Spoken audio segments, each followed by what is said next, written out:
yung kulay ng ipot na may laway-laway. Kapag matamlay yung manok natin, ayaw kumain, mahina gumalaw, walang sigla, so pwede natin malaman yung kanilang sakit sa pamamagitan ng kanilang ipot. So ito yung 5 na sakit na nag-iibang kulay ng ipot. Unahin natin yung pinaka nakakamatay. Una dyan is fowl cholera. So yung fowl cholera, nakukuha yan doon sa mga pumapasok na tao sa atin, sa mga pumapasok na ibang hayop, mga ibon, mga ganon. So, doon nakukuha yung fowl cholera. Kung tawagin yan, laway-laway. So, ito, yung kulay ng ipot na may laway-laway.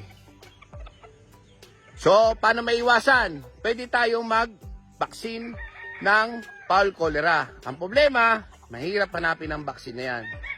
So, paano gamutin? Sulfar. Pangalawa, sa nakakamatay, coccidiosis. So, yung coccidiosis, kapag tinamaan ka na yan, hindi na nawawala yan sa farm mo. So, nasa lupa lang yan. Ang problema sa coccidiosis, nagiging active saka inactive lang sila. Kapag, ngayon, katulad nga, sobrang init, tapos biglang ulan, kita nyo, sobrang active na yan ng coccidiosis. So, yung coccidiosis, isa sa pinaka nakakamatay na sakit yan. So, paano nyo malalaman may coccidiosis yung mga alaga nyo? So, ganito yung ipot. Parang may mga dugo-dugo. Yan na yung pinakamalala, may dugo-dugo. Paano may iwasan? Pwede ka rin mag-vaccine. Ang problema uli, mahirap hanapin ang vaccine para sa coccidiosis.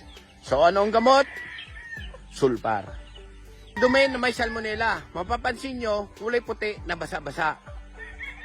So, yung salmonella, parang ano yan, madaling makahawa yan sa manok natin kapag yung dumi nila pumunta dun sa painuman tapos hindi natin nalilinisan.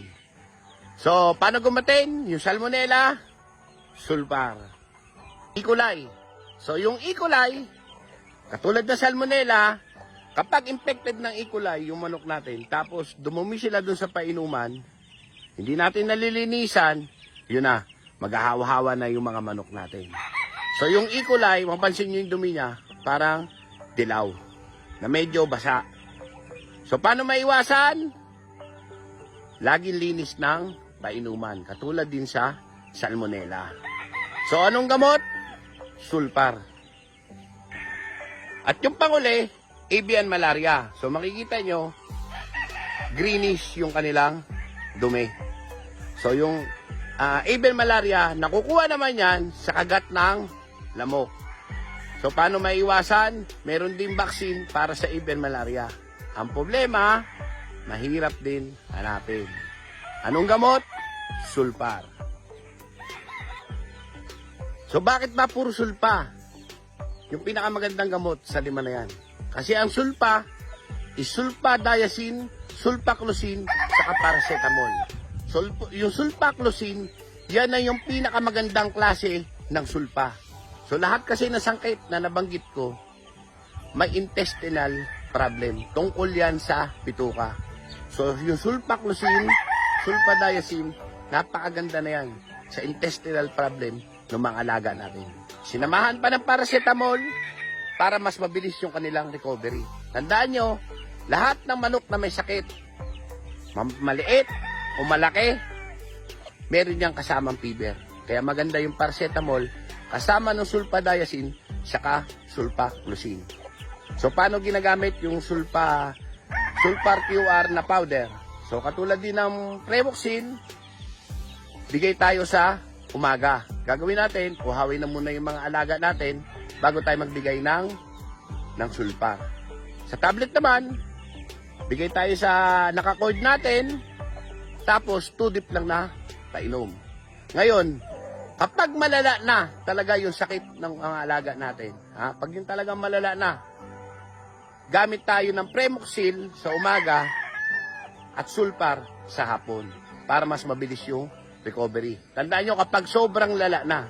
Ngayon, paano tayo makakaiwas dito? Kasi ang hirap hanapin ng mga vaccine. Nabanggit. Pwede tayo mag-bacterial flushing gamit yung sulfa monthly. So, ang gagawin natin, Pwede na yung powder lang, sulfur powder. Sa lahat ng alaga natin, monthly, bibigay tayo ng 3 days na sunod-sunod ng sulfur powder. 3 days na sunod-sunod. Para makaiwas tayo sa mga sakit. Tandaan nyo, prevention is better than cure. Pwede tayo mag-bacterial flushing gamit yung sulfur powder sa lahat ng alaga natin.